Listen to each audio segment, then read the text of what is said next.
Factor completely. If a polynomial is prime, state this. We have 49t squared plus 36 plus 84t. This is not written in descending order, so let's begin by writing it as 49t squared plus 84t plus 36. So we'll be able to see patterns better. The next thing we want to do is look for common factors.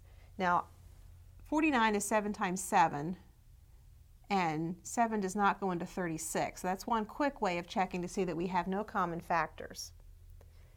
This is a trinomial. Let's see if it happens to be a perfect square trinomial. Well, 49t squared is a perfect square. The square root of that is 7t. And 36 is a perfect square. The square root of that is 6. If we take 7t times 6, we get 42t. Double that, we get 84t, which is the middle term. So this is a perfect square trinomial. That means we can factor it without trial and error.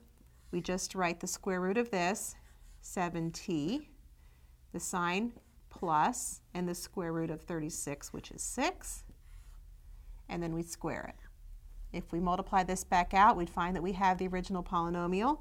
So the factorization is 7t plus 6 squared.